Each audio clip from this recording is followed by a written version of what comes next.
All righty, folks. Welcome into Pickaxe and Roll, brought to you by here at mile 38. Let's go. Number 38 in the brought to you by Volo Sports and the Vimos app. I am your host, Ryan Blackburn at NBA Blackburn on Twitter, part of the Mile High Sports Podcast Network. And I am here. I am ready to discuss last night's Nuggets win. A pretty impressive victory, I would say. Denver wins 157-103, the largest margin of victory in franchise history. We're going to talk about it. We're going to talk about a lot of things that went down, kind of the setup for that, because it involved a pretty horrific loss that happened on Thursday night. We won't spend too much time on that because that one made me miserable. So we're going to instead focus on the good for the most part. But joining me today in the Mile High Sports studio is the man, the myth, the legend himself, Danny Bailey, wearing a pretty sick Denver Nuggets hoodie. I can't lie, man. That is amazing. How you doing? I'm doing really well. You know where the first place I saw this hoodie was? Where? Friend, I don't know if we can call her a friend of the program, but I'm gonna do it anyway. Okay. Katie Wingy. Katie Wingy. Yeah, and I was like, this isn't a girl's sweatshirt. This is a Nuggets sweatshirt, and it's beautiful. So yeah, I love rocking this sweatshirt. I mean, it's a good look. Katie always has the best outfits, man. She's swagged out to the max. She's wearing a cool black turtleneck last night, which was I thought a pretty good look. But no, she always comes prepared for all of these games and in all these situations. So congratulations to you for having good style, sir. You can join Katie Wingy. Might be the first time anyone's ever said that to me. It will be the last. All right, on today's episode, we're going to do 3 segments. We're going to talk about the game last night. We are going to talk about the largest margin of victory in franchise history and why it mattered. And then we will discuss the playoff standings. I have some things I want to go over with the Nuggets schedule in their final 25 games of the season, which I think should be fun. We're going to have a good time with it. It's going to be great.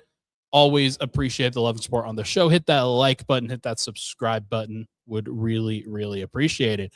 2 very important points here at the top. Denver had a horrible Thursday night game, a horrible game. And I thought there were a lot of guys that played well. There's no doubt about it. But this was just another example of them putting themselves into a really difficult place from a clutch perspective and then failing in the clutch. And they've had a lot of failures in the clutch over the course of this season. And it sucks. It's not something that Nuggets fans are used to at all because they've been so good in the clutch for so long. But to see them take their ire out on the Portland Trailblazers in that regard was pretty impressive. It was a really, really impressive game and absolutely deserves a ton of credit. Like, second night of a back-to-back, you don't know what you're going to get. I do think that Denver reconvened after that first game and was like, hey, that was not the way that this thing was supposed to go. There's some things that you can control, some things that you can't control. But Denver brought the requisite level of effort and focus into that one. And as a result, shockingly so, they won the game by a lot of points. 157-103 is quite literally the largest margin in franchise history. We'll go over that a little bit in the second segment. But let's start, Danny, by talking about the way that this game unfolded. I thought the 2 guys that you would expect to sort of drive winning in this case, Nikola Jokic and Jamal Murray, I thought they set the tone in an incredible way. 19 first quarter points for Nikola Jokic out of the gate.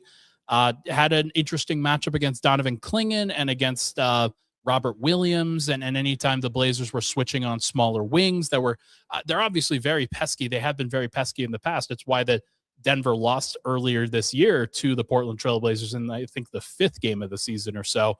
But tell me a little bit about what you saw with Joker. Tell me a little bit about what you saw with his mentality and the way that he approached this one from the jump.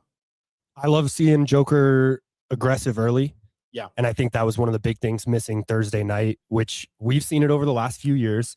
Every once in a while, he kind of eases himself into the game. He's looking to distribute more, and that's fine. He's the best passer in the NBA. So I'm okay with that. But when he's really aggressive, when he's attacking the basket, and sometimes the early threes annoy me, but when they're going in, it's all good. And they were going in last night. He played a great game. He was playing his game. And I thought Klingon had a pretty decent game as well, but he's no match for Joker, obviously. For sure. And like the threes are an interesting conversation point to me because he is a great shooter. Like objectively, every stat says that he's a great shooter at basically every level on the court. Like you could go out past half court and he makes those kinds of threes and those kinds of long distance heaves better than anybody. He's a good free throw shooter, despite the fact that sometimes he goes through some peaks and valleys, and he is a good 3-point shooter. So I think that it's okay when he does shoot it, but he has to be in a specific place. He has to be in a specific rhythm in order to get those up en masse. And oftentimes it's when you're settling for it and you have other options and like there's just nothing else that you are trying to accomplish that it really bothers people. But he was trying to get downhill as much as possible. Sorry. There's a massive amount of sun that just came through on Danny's face through the window that is peeking through. Maybe we should have had a ceiling on this thing. It would have been a decent idea. Hey, shout out, just a good excuse to put on another piece of Nuggets paraphernalia there. Show it off to the crowd. The champions hat. Champions. Champion. Oh, that's right. It's an A. It's an A. Insane. Did they change that? Like they did change that after the initial batch of them, didn't they? I think I've only ever seen the ones like this with the A. That's insane. It's wild. That's wild. It's amazing. Okay, so Jokic gets off to a great start. It was very nice to see him get set up and have 19 points in the first quarter. That got Denver into a really good place early. I think he played the entire first quarter. Denver's up 41-27 at that point. But then Denver goes 41-26 in the second quarter as well. And the big reason for that, it wasn't the bench. The bench had some good moments. A stat that I made my brother laugh at last night, Jonas Valanciunas in a game that the Nuggets were winning by 54 points was a -1. In the plus minus department. It's not really like his fault, but it is a funny quirk in sort of how the rotations went last night and when Denver was most successful. But the big runs happened when Jamal came back on the floor in the second quarter. He did a really nice job easing himself into this game. He was questionable initially with a hamstring injury. I was wondering whether he should even play or not. Obviously, maybe that's not born in logic because like Denver, of course, has had some injuries that have hurt them that like, look, you see hamstring injury and questionable, and then you see somebody playing on the second night of a back-to-back, and it brings back a that's so Raven moment if you're the Nuggets trying to figure out what's actually valuable and what's not, and whether you should be playing in some of these games. But it was still nice to see Jamal, he eased himself into it. He took one shot in the first quarter, or maybe two. But then he got going in the second quarter, went 4 of 6 from 3 by himself in the second quarter. And the run that Denver went on to end the first half, Spencer Jones on the floor instead of Cam Johnson. Julian Strawther's playing great basketball. I thought Christian Brown did a really nice job defensively. And of course, Jokic has so much attention on him that when Denver's able to get out in the fast break, lots of guys have some opportunities, and Jamal had opportunities. It was really great to see Jamal shine in that regard. Those guys, I thought, led the charge for the Nuggets in this game. When they get out and run, they're a really tough team for anybody. And they have guys like Christian Brown who will push the pace. Bruce Brown will push the pace. When Jamal is feeling it and he pushes the pace, Joker's always looking to throw that full court pass. So you got to be ready for that. It was really good to see Julian Strawther not just hitting shots, but making good cuts, getting a couple reverse layups off of nice dimes. So that was a pretty common one, right? The reverse layups felt like he did that 3 or 4 times. It was a go-to last night. Yeah, just nice to see. That's one where you are like if you're the Nuggets, there's a couple of things that you can do. On cleaning the glass, the Nuggets last night had an offensive rating of 142.7. For those that don't appreciate that fully, that is in the 100th percentile on cleaning the glass. 100th. They were the best offense that you have ever seen in this particular game. It was really impressive. But also the Blazers in the minutes that mattered, like before garbage, because cleaning the glass filters out garbage time. So this doesn't even include the time where Denver actually pushed this up to 54 points. the Blazers were in the 3rd percentile in defense, or in their offensive rating. So Denver's defensive rating was like 98th percentile, 97th percentile as a result. That's tremendous. That's about as strong of a response as you can possibly have. And Denver needed that. They had to slow down Denny Avdia a little bit, had to, like, there were some baskets that Donovan Clingan had at the beginning of the game, which, like, look, for a guy that doesn't make threes, of course he made 2 right off the bat at the beginning of this game. Of course he hit 3 out of 7 or whatever the percentage was. Drew Holiday hit 4 out of 8, and several of them were just really tough step back threes. If you remove 1 or 2 of those, this looks like an even better defensive game where Denver, like, despite the high pace, nearly held the Blazers under 100. Like, this was a well-rounded, well thought out game by the Nuggets. They did a fantastic job of playing both ends of the floor. And I thought that Jokic was great defensively. I thought that Cam Johnson actually was great defensively. 2 steals, 2 blocks for him. Christian Brown does a great job against whether it was Denny Avdia, Drew Holiday, or whoever he was matched up with. Like, there were a lot of impressive moments from this Nuggets team. And I thought they had a really good head on their shoulders about this game in terms of, okay, have to take this one seriously after the way that things went the previous night. I mean, talk about a response game, man. Like, that's exactly what you're looking for. Other guys that had some standout performances, as I mentioned, Christian Brown defensively was great, but he had 11 points, 8 rebounds, 7 assists. That's pretty solid. Julian Strawther, 19 points, 6 rebounds, 4 assists, 1 steal, plus 48 in a game they won by 54. He was on there for the garbage time because Jalen Pickett was a DNP-CD coming off of an injury himself, so they just decided not to throw it out there a little bit. Some good stuff from the bench, including KJ Simpson, who made his Nuggets debut in garbage time in this one, had 7 minutes, plus 14, 3 points, 4 assists, forced a turnover on one of his possessions and was just hustling up the storm. So really nice to see everybody get involved. Everybody, like, this was an impactful game across the board and just very exciting that Denver was able to do it. And we've got Ryan Blackburn fan in the comments saying Julian Strawther is the real story. I mean, look at what he's done over the course of these last few games, man. It has been really impressive to see. I'm actually, let me do this while we're talking here. Actually, yeah, Danny, I'll talk and you, you talk and I will go look up some Julian Strawther stats. Tell me a little bit about KJ Simpson. Actually, I want to hear about KJ. Yeah, KJ was a lot of fun to watch at CU. Wasn't sure what his NBA career was going to look like, but he's a dog, and he fits this team really well for a team that has maybe limited ball handlers. We saw it a little bit in some of the games this week, or the last 2 nights rather, when the Nuggets are bringing up the ball and somebody picks up their dribble just past half court, or they get trapped and we're seeing some bad turnovers. Now you add KJ Simpson, a true point guard. He had a great college career at CU, played against some tough Big 12 competition. Yeah. At the end, at least, when the Buffs got into the Big 12. But I like KJ a lot. He had good games against the Nuggets earlier this year when he was with the Hornets. So he's shown them a good amount. And I was surprised to even see him on the court last night. But when they're blowing him out the way they were, you got to get those guys in. And with no Jalen Pickett, there's nowhere else to go.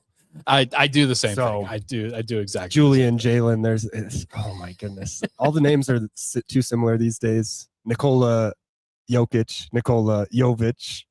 Don't forget Nikola Topic, who's coming in. Who's going to be pretty good for stupid OKC Thunder. That's just how it goes sometimes.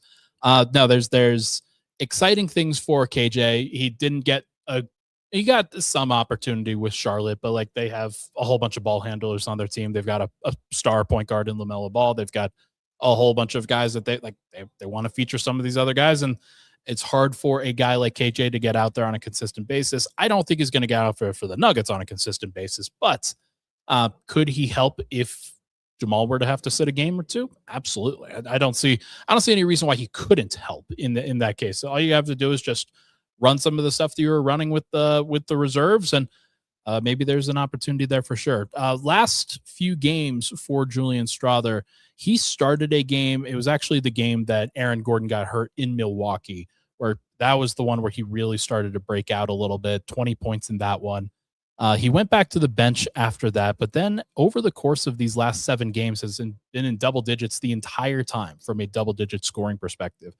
16.1 points per game, 4.3 rebounds, 1.6 assists, 0.9 steals, 43.6% from 3, 56% from the field. That to me is the key one. The 2-point percentage has gone up tremendously. 68% from 2 is great. Like, that's Jokic level in terms of how much efficiency you're actually putting up there.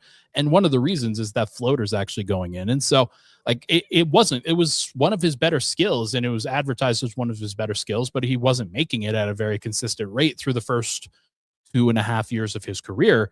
Now he might be making it a little bit. So I'm very curious to see what he continues to put out there, but a really nice performance over the course of these last few weeks from Julian Strother. He's turned around a lot of people in terms of what he's expecting. So it's going to be very interesting to see what happens there, but I'm curious to see what he can do going forward. Okay. How about this? Why don't we take a break? When we come back, we are going to discuss, like, this being the franchise record for wins for the largest margin of victory. I've got some games that I want to refresh everybody's mind on in terms of what they were previously expecting, and then we can talk about some playoff stuff and some playoff standings and schedule stuff over the course of the third segment. We'll be back on Pickaxe and Roll, but first, want to tell everybody a little bit about a watch party that we are doing over the course of these next few days. On February 27th, the OKC Thunder are going to play the Denver Nuggets, and we're going to do a watch party here at number 38. We're very excited about it. This is the first Denver Nuggets watch party that we're going to have for this particular year. It's going to be great. It's going to be great. Actually, that's not true. No, we did a watch party on February 1st. I was at the game for that one. So that was a home game. It's always a little weird when we do the home games. A little fuzzy. But it was the Sunday night, and it was the week between the conference championship and the Super Bowl, so it was a little bit of a funky one. My mistake. No, we did a watch party, and that's things have been blending together a little bit, so that's why that happened. But no, I'm very excited for this one. This is going to be a lot of fun. We're going to do a live pregame about 30 minutes before tip-off. It's going to be on Friday, February 27th, 7:30 p.m. But 30 minutes before tip-off, we are going to do a live pregame show, and I will be on that, I would expect. Great food, drinks, giveaways, as we always do at number 38. It's going to be sponsored by Suavecito Tequila, who, I don't know if you've ever had Suavecito Tequila, though. That is some of the good stuff, man. I'm very much looking forward. We're gonna come up with a specialty pickaxe and roll drink that includes some Suavecito tequila. I think there's some things that we can do there, and also in addition to Suavecito, Fix It 24/7 will be there, reminding you that when your house is in trouble, call the Green Bubble. Fix It 24/7. So Friday, February 27th is the first watch party. Saturday, March 14th. You're going to double dip with Avs in the afternoon and the Nuggets in the evening. And then Sunday, April 12th, the final game of the regular season, we will be doing a watch party on that day as well. Should be a lot of fun. I mean, look at the opponents that they're going to be facing in each of those games. OKC, the Los Angeles Lakers, the San Antonio Spurs. You've got some heavy hitters there, so should be fun games. Hopefully, looking forward to seeing if Denver can bring their A game for those particular matchups. But who knows? Maybe they could win by 54 in one of those games as well. That would be good. So, okay, let's take another break. Thank you to number 38 for having us out, of course, in the Mile High Sports Studio here at number 38. We will be back in our second segment, but get this message first from actually, just go to break. All right. At Hooters, you can watch the tournament with your buddies.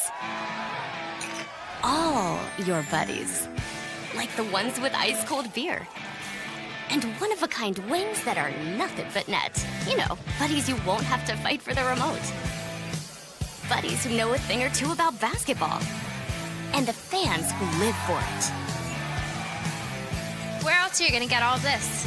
Hooters, your official hangout for game day. Can you tell your boy hasn't been in the studio for a while? hasn't been out there in the studio for a little bit. Good Lord. All right. Welcome back into Pickaxe and Roll. Thank you for tuning into the show. We're here at the Mile High Sports Studio, brought to you by Volo Sports and the Vimos app. I'm joined by Danny Bailey in studio. Always appreciate the love and support on the show, folks. Hit that like button, hit that subscribe button. Would really, really appreciate it. Let's talk about this margin of victory. 54 points is crazy. I talked to you a little bit about what this, like how it got to that point where Denver, of course, in the first half, basically got up by 30 and then got up by 40 and then got up by 50. It was really impressive that they like threw out, because I had a lot of messages from folks when I was doing the, like, saying, hey, they showed up. This was a really, really good response game. And that was in the first quarter when I sent it. But like, there were a lot of folks that were basically saying, hey, let's see them blow them out. Let's see them actually blow them out. Let's see them do this on a consistent basis. Let's actually see them play for 4 quarters. Fortunately, they did. They did exactly that. And I mean, you win the first quarter by 14, you win the second quarter by 15, you win the third quarter by 11, and you win the fourth quarter by 14. That is a tremendous margin of victory and a tremendous level of consistency. This wasn't just a 1 quarter demolition where Denver turned it into a blowout for that reason. Like, they were great throughout this game. So really, really impressive stuff. Danny, I want to talk a little bit about some of these other games that have happened in franchise history. I went back and looked at Denver's 40-point blowouts that they've had in, like, I don't think they had any 40-point blowouts before the 80s. They may have. This also might, like, this coverage is supposed to go back a little bit. Like, I'm not sure if it goes back past 1977 or there's some stuff through Basketball Reference that is a little, like, the database is a little bit less consistent. But over the course, certainly over these last 40 years, like, we've got a 40-year sample size here. The Nuggets have blown out teams by 40 6 total times. It is not something that they do often. It's actually, I think, a thing that I begrudge the team a little bit about, because they do not keep their foot on the gas at all times. And that's, like, look, once you win, it's not that big of a deal. But it's why Denver has never had a crazy net rating before with Jokic, with Murray, is because they get to a certain place where they are comfortable with the win, and then they coast. That's not what this one was, and it was them kind of taking their anger out a little bit on the Portland Trailblazers. So, Danny, there have been 5 other times in Nuggets franchise history where the team has won by 40 points. Let me tell you a little bit about each of these games. The first one, it's actually a very interesting one. We're going to go in reverse order. They won by 40 against the Charlotte Bobcats, back in 2011. Can you guess who the leading scorer was for that Nuggets team after the Carmelo Anthony trade? Leading scorer, 2011 Charlotte Bobcats. I mean, I want to say Gallo, but I don't even know if he was on the team. He was on the team. He was not active for that game. Shoot. Not active. It's a good guess, though. I don't know if I even have a second guess. It was Wilson Chandler. Oh, I love Wilson Chandler. He scored 16 points. 16. No way. In a game that Denver won by 40. Wilson Chandler scored 16. Ty Lawson scored 14. Nene scored 14. J.R. Smith scored 14. The whole roster was Chris Birdman Anderson scored 14. Aaron Aflalo scored 11. Kenyon Martin scored 10. Al Harrington scored 8. Raymond Felton scored 7. And Timofey Mozgov in his deep bench minutes scored 6 points. This was about as even of a blowout as you could possibly ask for. And it was very emblematic of who those Nuggets were after the Carmelo Anthony trade. I just thought that was a really interesting sort of breakdown for what you would expect. So that wasn't the 93-point game from Timofey Mozgov. No, it was not the 93 points and 29 rebounds game from Timofey Mozgov. Shout out to those who know what we're talking about there. The next one, 42-point victory against the Seattle Supersonics in 2008. That was a game where Denver, of course, they win by 42. They have the standard performance from Allen Iverson that year, who was 13 of 18 from the field, a very efficient Allen Iverson. But Kenyon Martin was the leading scorer there, 23 points. Carmelo Anthony only scored 16. He only took 13 shots. Not his craziest scoring performance. He had 6 turnovers in this game. He was probably focused on defense, I would imagine. Yeah, I mean, and when you're going up against a young Kevin Durant, who was 4 of 17 from the field, but still got 16 points because he got to the free throw line 9 times. That's something's never changed for KD. Young Jeff Green was 4 of 15 in that game. Luke Ridnour was 1 of 5 in 17 minutes, and the starting center for that Seattle Supersonics, Johan Petro. Johan Petro had 15 points and was 7 of 13 from the field. Not the worst game that he's ever had. But another really interesting one. And there will be another showing from that Seattle Supersonics team later on in this list. The one game that Nikola Jokic has been a part of that was also a 40-point blowout was back in 2018, where they won against the Atlanta Hawks 138-93, a 45-point margin. It was early on in the season. It was mid-November. The starting power forward for that game was Paul Millsap. The starting small forward for that game was Juancho Hernangomez, who had 25 points. 25 for our boy Juancho. Very cool. He Incredible. was plus 46. I got to imagine that he also played a little bit of garbage time, played a little bit extensively. But I mean, my God, that was third season Juancho. I mean, there were games where it was very clear that he could really get set up. But Jokic in that game, 12 points, classic, 9 rebounds, 7 assists, 4 steals, and a block. A really impressive all-around performance. But Juancho was the story of that one. Shout out Adam Sandler. Jamal Murray came off the bench in that game. Do you want to know what's funny about that?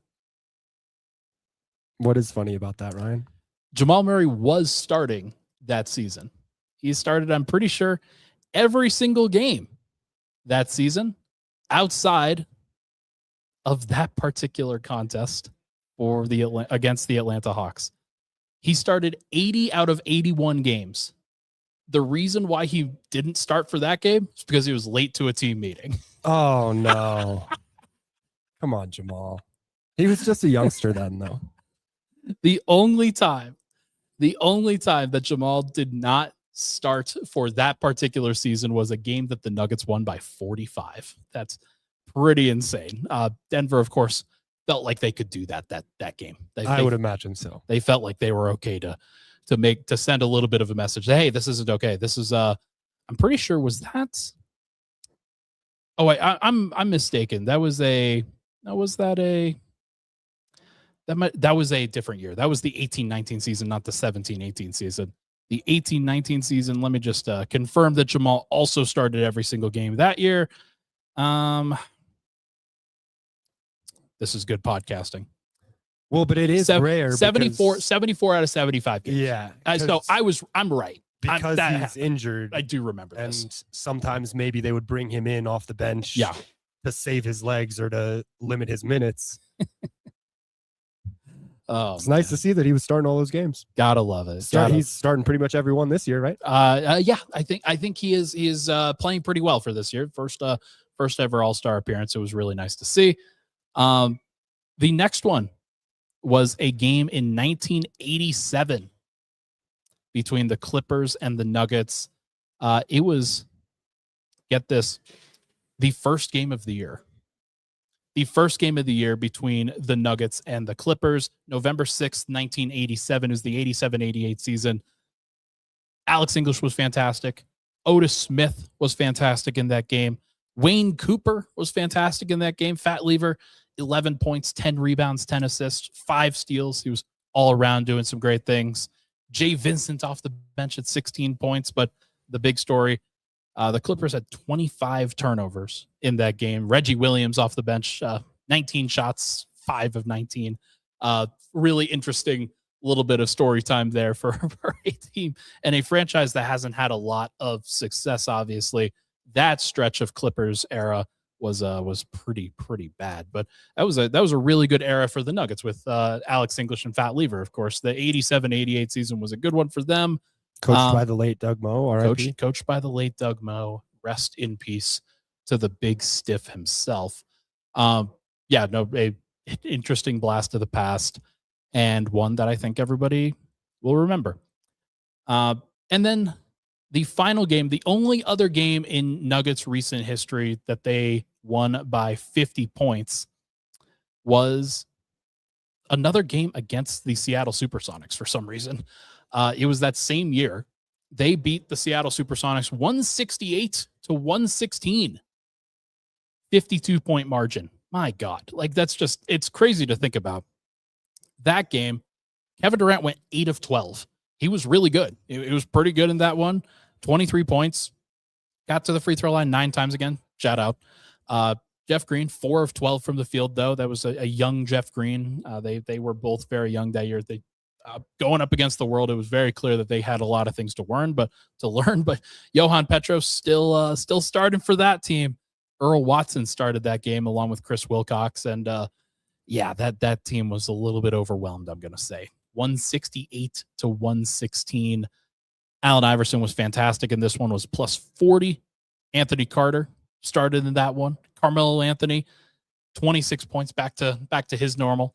Marcus Camby had a triple-double in that game. 13 points, 15 rebounds, 10 assists. Wasn't even with blocks. He had 4 blocks in that game, though. That's a tremendous game for Camby. Holy cow. Man, I mean, you think about if anybody has that game now, it's like that's a pretty crazy performance for just about anybody.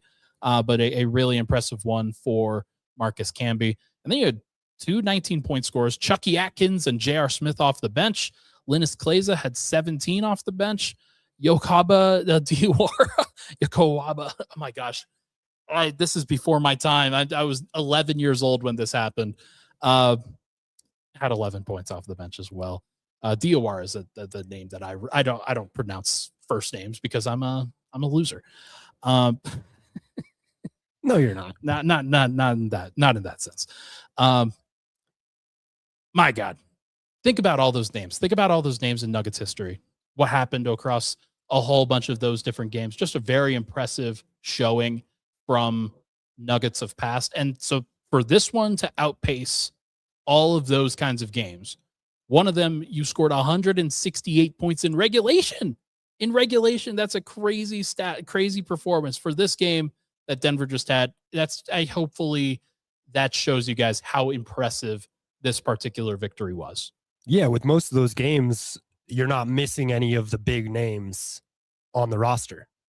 The Nuggets did this last night without Aaron Gordon, without Peyton Watson. Yeah. And those are arguably those are 2 starters right now, right?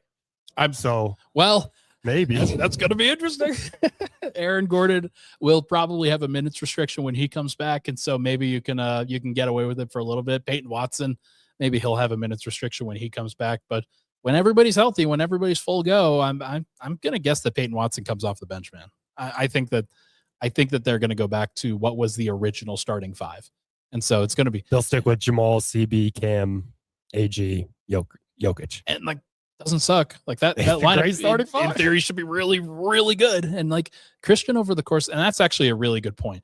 Christian over the course of these last few games is looking closer and closer to himself, is looking closer and closer to the player that he needs to be. So it will be very interesting to see if he can continue to do that. But I mean, I don't see any reason why he can't at this point. Yeah, it was good to see him throw it down on the break last night after it seemed like he was just laying stuff up. Yeah.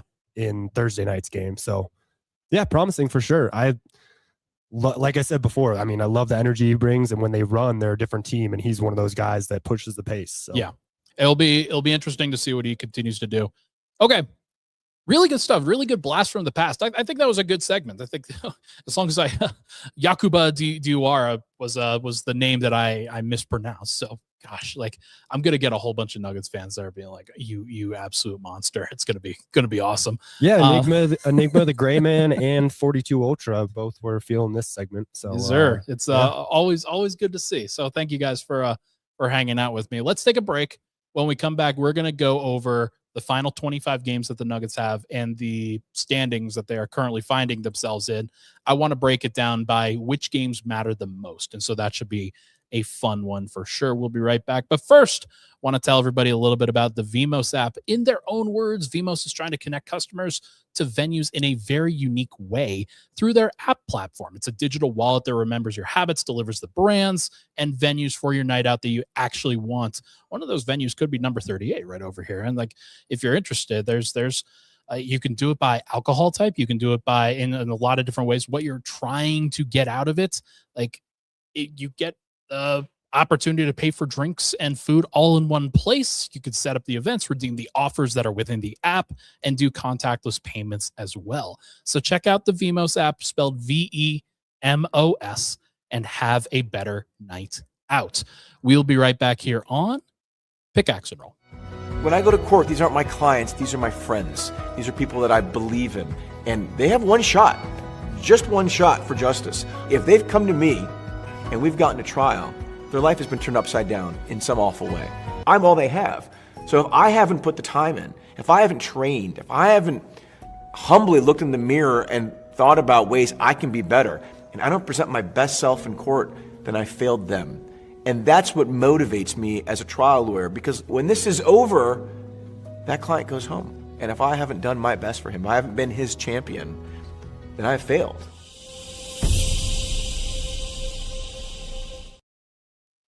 All right, we are back. Pickaxe and Roll, Ryan Blackburn here. Thank you so much for tuning into the show. Hit that like button, hit that subscribe button. Would really, really appreciate it. If you're listening along to the show on Apple, iTunes, Spotify, wherever you get your podcasts, make sure to post a 5-star review there if you're interested. Would really appreciate that. Make sure to shout out Danny's sweatshirt, because that thing, actually you wouldn't see it because you're listening on the audio side. So this probably goes a little bit over the head. So that's unfortunate. But hey, really appreciate it. Wherever you get the show, always appreciate anybody for checking in. So always nice to see. Okay. Danny, the Nuggets are currently in the 3 seed. They were briefly not in the 3 seed after they lost the game last night, but they then jump back in. They have enough wins to kind of just put themselves just over where the Houston Rockets are at in the 4 seed. And that was a very, very important it's an important place for Denver to be, because there's a 4-team grouping that is forming between the 3 and 6 that is currently a very impressive mix of teams that are all playing it pretty well. I'm not going to say any of them are great, but like Minnesota's 7-3 in their last 10 games. They are in 6th. The Lakers are 6-4 in their last 10 games. They are 5th. Houston 6-4 in their last 10 games. They're 4th. And Denver is currently just above them at 3rd. All of those teams have either 20, 21, or 22 losses. And the Nuggets have 21. They've already played 57 games, excuse me. So they've got 25 to go. The Houston Rockets have only played 54 games. So they still have a little bit of catching up to do. They're going to have a little bit more of a compressed schedule as a result. But the long and short of it to me is that like Denver's got this mix, and I think that they have kind of separated in a bad way away from the OKC Thunder and San Antonio Spurs. The Thunder have 14 losses. The Spurs have 16 losses. The Nuggets have 21 losses. It would take a Herculean effort, I think, to get back up to the 2 seed. Now, Denver can do it because the Spurs and Nuggets play 3 times, but I'm not sure that that should be their biggest priority, Danny. And I think that, like, based off of the way that the schedule has gone, based off of the way the standings look, I think Denver has to prioritize just staying above the pack in the 3 to 6 matchup. What do you think? Yeah, I think the 3 seed is a good spot for them. And the Rockets play the Knicks tonight. So yeah. I haven't looked at an injury report or anything. I know sometimes the Knicks have guys out. more so than the Rockets. As but teams do. yeah. At this point in the season, even though they just had the All-Star break, it wasn't necessarily a break for everyone, despite what you might hear on social media. But yeah, I think the 3 seed is a great spot for them. I don't love if they get matched up with Minnesota in the first round. Sure. I'd prefer that was a little bit later. But at the same time, if you're going to have to play them at some point, might as well get it out of the way right off the bat. So that's the benefit of getting into the 2 seed, right? Like that's the benefit. You would play either the Suns or the Warriors or the Clippers if they jump up there, or the Blazers. Last game notwithstanding, I think that the Nuggets could take down the Clippers pretty simply. I think that they were not at their best in terms of what that first game after the All-Star break was, and they absolutely could take them down in 5 or 6 games if that was the matchup. With the T-Wolves, like Denver's won all 3 of the games that they've played against the T-Wolves, and I still think that they are a tougher matchup for this team than the actual Clippers would be, just because like I trust Gobert and Anthony Edwards to be a tougher matchup for Denver than Kawhi Leonard and Brook Lopez personally. Yeah, as long as they guard Benedict Mathurin this time, right? That would be nice. Yeah, that would be nice. That would be super cool. That'll be great. Okay. As I was going to talk about with this schedule, 25 games left for the Nuggets. Here is the actual breakdown for Denver of which of those games matter the most. Denver has 6 games against the top 2 seeds, OKC and San Antonio, including the final 2 games of the year, Game 81 and Game 82, which we'll be doing a watch party for Game 82. So you're going to want to be here on that Sunday night. Versus the 4 to 6 seeds, they have 4 total games remaining. They've got a couple versus the Lakers. They've got 1 each, I'm pretty sure, versus the Rockets and the T-Wolves. They've already done a good job against both of those teams, but they lost their first game against the Lakers. So those next 2 are very important. The 2 Lakers games are actually probably their most important games left on the calendar. 7 to 10 in that play-in tournament range. They've got 5 more games left. 11 to 15 in that kind of outside of the playoffs. Like those games have to be, they're must wins for Denver down the stretch. They've got 6 of those games remaining. So that's good. And then they've got 4 games against the Eastern Conference, which those games don't matter as much. They do count, obviously. 4 out of 25 games is a really big margin. And the teams that they're facing, they've got the Celtics very soon. They've got the Knicks. They've got the Philadelphia 76ers, and they've got the Raptors. So like all 4 of those teams are currently in the playoff picture for the Eastern Conference. So they're going to be tough games. But in terms of tiebreakers, in terms of the games that manipulate the standings the most, they are the least important to me. The most important is the 4 to 6 range. It's the games that are currently, the teams that are currently in your range, Danny. Like it's the 2 games versus the Lakers, the 1 game versus the Rockets, and the 1 game versus the T-Wolves. Those are the most important. And what is second most important to me is the 7 to 10 games. It is not actually not the 1-2s. It's not the 1-2s, and they're close. Like it would be nice to be able to, like those are your testing ground games. Like those are like how you match up with the top teams in the NBA, what it actually looks like from a top level standpoint. But the question to me isn't whether Denver can beat those teams in the regular season. It's whether they can beat those teams in the playoffs. Obviously, down the stretch, you're going to need to win some of those games in order to get the 3 seed. Like you want to win as many games as possible. It would be cool if they went 25-0. They're not going to go 25-0, but what? I do think that yeah, as Cody says here, 6 games against OKC and San Antonio sounds rough. It is. It's a rough situation for Denver to be in. They have the toughest remaining schedule in the entire NBA. It's like actually not that close either. So Denver's got to do what they got to do. And they have to show up against these teams. 6 of those games against OKC and San Antonio. It sounds tough. Game 81 and Game 82, they may not actually matter. Like there's a significant chance. I think OKC could be sitting people. Yeah, and so Same could San Antonio. Yeah. Like Denver would obviously like to sit people in those games as well. But if those are must-win games, I think they will be easier than people think about, because I don't think that Denver's must-win is going to be that difficult at that stretch, because I'm Like, I'd be shocked if Shai Gilgeous-Alexander or Victor Wembanyama played in any of those games. And like for OKC, I'm going to guess that you sit the entire starting five in the top three rotation players in Alex Caruso, AJ Mitchell, and whoever beyond that. So it's going to be like those games are less important. I do think this Warriors game tomorrow is a big one. It's more important than either of the Spurs or Thunder games to me. I think that Denver needs to be in a situation where they win those consistently. It's why the Clippers game that they lost actually matters. It does matter significantly because it puts Denver into more of a cluster with those playoff teams. So you want to try to separate as much as possible. That should be the goal in this case. And Denver didn't do that in the first one, but they did do that in the second game against the Blazers. Obviously, that one a very significant game. So that's all I really have. I think that Denver, the most important ones that you're going to be looking at over the course of these next few weeks are the Warriors game that they just played. You're going to skip the Celtics game. Like, I mean, you obviously want to win that one, and it would be cool if you did. To me, it's not the most important one on the schedule. The Thunder game after that would be great. Like that's going to be a tough one. It's going to be one that you obviously want to win for a variety of reasons. Shai Gilgeous-Alexander may not play in that one. It's actually possible that he sits for that one, and Denver is going to have it's still going to be a battle because the Thunder are an incredible defensive team, but Denver, in theory, should be able to guard OKC without Shai Gilgeous-Alexander. If they can't, that's a problem. Yeah, all that falling down finally caught up with him, huh?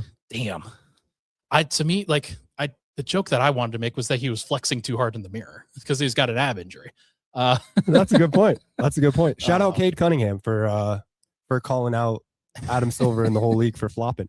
Ethical hoops. He plays ethical hoops. He's calling out Joker too. I just want to make that clear. He is. But that's okay. Everybody that isn't a Jokic fan is a Jokic hater, it seems like. Yeah. You're either one or the other. Yeah. Very polarizing. He's a polarizing man. That polarizing Serbian man. Polarizing polar bear. So the Warriors game tomorrow is a big one. The T-Wolves game on next Sunday is a big one. The Lakers game on March 5th is a big one. And the Rockets game on March 11th. Those are the ones that I think are the most important. Denver, they've got to lock those up. Those are obviously you want to win every single one, and it would be great if they could. But I'm more focused on those above any other because those have the most volatility in terms of what games what seed Denver actually gets. Because if the goal is to be a 3 seed, and I think it should be, then those are the games you want to win. So we'll see what happens, but I'm very curious to see how it goes. Hey, before we go, Ryan, any comment on this comment from, is that Ike or L Key 93? You want to see more from Holmes? So the capital letters on it are actually really difficult to see on this particular platform. It could be L Key, it could be Ike. Ike 93 sounds better because it rhymes. Ike 93. Yeah, Ike. Yeah. Would you like to see Holmes play more? I wanted to see Holmes play more in the beginning of the year, like certainly in the first half of the season. Now we are at the place where the only times when he's going to play are in garbage time. It just is what it is. I think that as Denver gets more guys back, they're trying to build playoff rotations. They're trying to build rotations where Denver knows the kinds of things that they're going to be looking for in a playoff environment. And Holmes just isn't going to play in a playoff environment. And that's okay. That's fine. He's not ready for it. The Nuggets aren't ready for that. They don't trust him quite yet. That doesn't mean he can't be trusted going forward. I actually think that based off of last night's game, he looked pretty good. There's some good encouraging things from Holmes over the course of this season. There's some not encouraging things and things I think he has to worry about and has to think about that. He just looks a little still not as strong as I think he needs to be. And so that's the next step for him is to build up that strength, but that can't happen during the regular season. It has to happen in the off season. And so we'll see what happens here. But I'd imagine in the postseason, the only way he's getting in is if Val is in foul trouble or something. And then, and honestly, it wouldn't even be that. It wouldn't. It would be. They would just put AG at the 5. It would be Spencer Jones or AG at the 5, and they would go small. They would switch everything. They'd play the guys that they trust. They would play the more physical players in that spot. As opposed dance to with who Holmes. got you there type of thing. Yeah, and that's Like, look, if in theory their fully healthy rotation is going to look like you've got Murray, you've got Bruce Brown, you've got Tim Hardaway Jr., you've got Christian Brown, you've got Julian Strother. Is he going to play his way into this rotation? I don't know. Let's count him out. Let's say you've got 4 guys there. You've got Cam Johnson, you've got Peyton Watson, you've got Aaron Gordon, you've got Spencer Jones, you've got Jokic, and you've got Jonas Valanciunas. That's 10 right there. I'm probably missing somebody, but like, you're not going to play more than 10. You're going to maybe 11, and in which case it would probably be Strother or maybe even Zeke Naji in place of somebody like Duran, and that's okay. There will be plenty of opportunities for Duran in future years. The hope is that he continues to develop and put himself into a position to earn those opportunities, but we're going to find out. All right.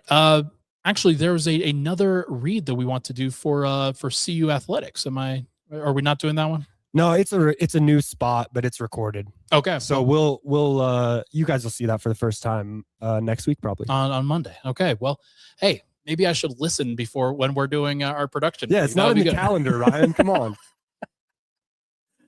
That is going to do it for this episode of Pickaxe and Roll at the Mile High Sports Studio, brought to you by Volo Sports and the Vimos app. Thank you to my guy Danny Bailey for being in the booth and guiding me through this process. Always appreciate the love and support, DB. Love talking Nugs with you. It's all good. Hey, everybody, have a great weekend. We will talk after the Nuggets game on Sunday. We'll probably do a Monday, as we normally do a Monday show. We'll go Monday, Tuesday, Thursday, Saturday, unless otherwise specified. Everybody, have a great weekend. Really got to see a fun performance from the Nuggets. It was nice to see. We'll talk to you guys next week.